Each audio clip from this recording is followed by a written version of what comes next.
मानवतमधल्या माणसांच्या माणुसकीची जाणीव मला आणखीन एकदा झाली. आज जेव्हा मी आईच्या टॅबलेट्स आणण्यासाठी मानवतमध्ये गेले होते, तेव्हा मी टॅबलेट्स घेतल्या आणि तिथेच बाजारपेठ बघितली.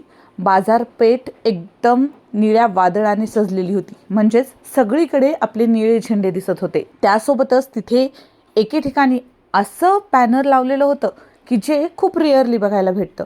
त्या बॅनरमध्ये सर्व महापुरुषांच्या फोटो होत्या आणि त्याबद्दल लिहिलेले कोट्स देखील खूप छान होते. वापस येताना मला रस्त्यामध्ये डॉक्टर बाबासाहेब आंबेडकरांचं स्मारक दिसलं. आता स्मारक दिसलं की आपल्याला तिथे जाऊन दर्शन घ्यायची इच्छा नक्कीच होते. माझ्याही मनात तेच होतं, पण तिथे मला बाहेरून मोठं ताळं लावलेलं दिसलं. आता त्यानंतर माझी हिंमत होत नव्हती.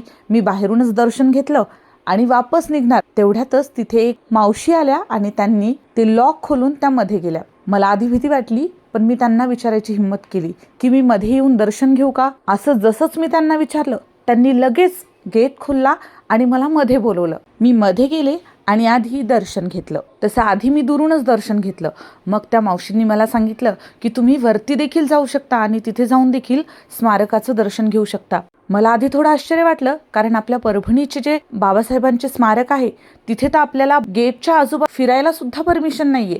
कारण मागे एकदा जेव्हा मी रील बनवण्यासाठी गेले होते, तेव्हा तिथले वॉचमॅन म्हणा किंवा पोलीसमॅन म्हणा, त्यांनी मला तिथून निघण्यासाठी सांगितलं होतं. पण इथे त्या सरळ मला त्या स्मारकाजवळ जाण्यासाठी सांगतायत. हे बघून मला खूप आश्चर्य वाटलं. मग त्यांनी म्हणल्यानंतर मी पण स्मारकाजवळ गेले, दर्शन घेतलं आणि एखाद दोन रील देखील बनवल्या. आम्हाला तिथे वावरताना बघून अजून आजूबाजूच्या 2-3 मावशी तिथे येऊन बसल्या. मला एवढं आश्चर्य वाटत होतं की ह्या केवढ्या फ्रीली आपल्याला आपल्या बाबांसमोर जाऊ देत आहेत, त्यांना हात लावू देत आहेत. नाही तर आपल्या परभणीमध्ये हे करायला कधीच भेटत नाही.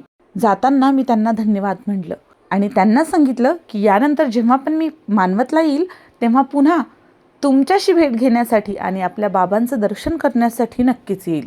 हा आजचा जो अनुभव होता ना, तो खूपच छान होता. आणि सगळ्यात महत्त्वाचं म्हणजे आपल्यासाठी जे झगडले ते म्हणजे डॉक्टर बाबासाहेब आंबेडकर. त्यांच्या जवळ जाण्यापासून आपल्याला कोणी थांबवलं नाही. बघून मला खूप छान वाटलं. आपल्या परभणीमध्ये देखील असं करायला जमलं असतं तर किती छान झालं असतं ना. कमेंटमध्ये तुम्ही देखील मला सांगा, पाहायला हवं की नाही.